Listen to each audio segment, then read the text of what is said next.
زندگی کا total Spain 70-80 سال ہوتا ہے، بقول جان ایلیا کے کہ ہم بہترین، امیر ترین، خوبصورت ترین اور ذہین ترین ہونے کے باوجود ہمارا المیہ یہ ہے کہ ہم ایک دن مر جائیں گے۔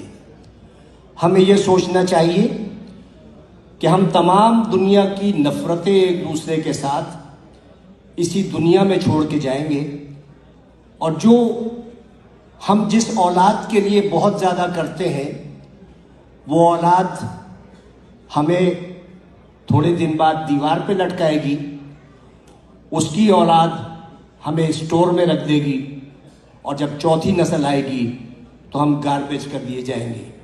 ہماری دنیا میں اتنی ہی حقیقت ہے اور اتنی ہی حیثیت ہے، میں دعوے سے کہتا ہوں کہ اس محفل میں بیٹھے ہوئے 10% لوگوں کو بھی اپنے دادا کی شکل یا پردادا کا نام یاد نہیں ہوگا۔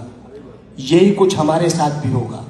ہم لاکھ دنیا میں فن خوان بنے رہیں، ہم لاکھ دنیا میں یہ کہتے رہیں کہ وہ آگے کیوں بڑھ گیا، وہ پیچھے کیوں ہٹ گیا، لیکن یقین جانیے اللہ تعالیٰ نے جہاں انسان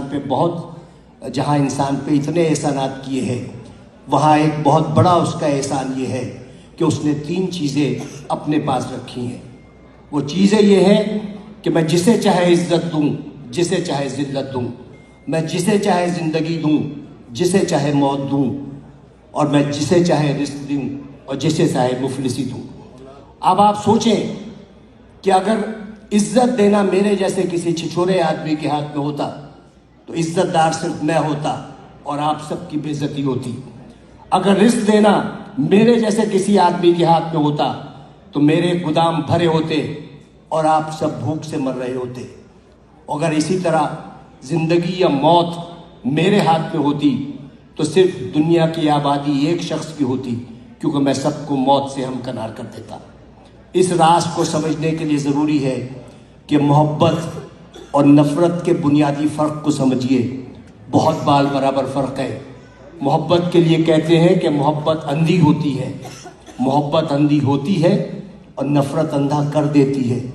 محبت چونکہ پیدائشی طور پر اندھی ہوتی ہے، لہٰذا وہ جینے کا ہنر جانتی ہے، اور نفرت کے سفر میں آپ آدھے وقت بینا ہوتے ہیں اور باقی وقت نابینا ہوتے ہیں، تو انہی شاہراہوں پر جس پر آپ محبت کا ہاتھ پکڑے دیوانہ وار چلے جاتے ہیں، نفرت کی آگ میں جلنے لگتے ہیں اور اپنی ہی لگائی ہوئی آگ میں بھسم ہو جاتے ہیں۔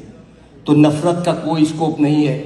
آئندہ آنے والے وقتوں میں آپ کی نسلیں یہ یاد نہیں رکھیں گی کہ آپ نے کتنے لوگوں سے نفرت کی، لوگ یہ یاد رکھیں گے کہ آپ نے کتنے لوگوں سے محبت کی۔ لوگ یہ نہیں یاد رکھیں گے کہ آپ نے کتنے لوگوں کا راستہ روکا، لوگ یہ یاد رکھیں گے کہ آپ نے کتنے لوگوں کا راستہ بنایا۔ لوگ یہ نہیں یاد رکھیں گے کہ آپ کتنا پڑھ گئے، لیکن لوگ یہ یاد رکھیں گے کہ آپ نے کتنے لوگوں کو پڑھوا دیا۔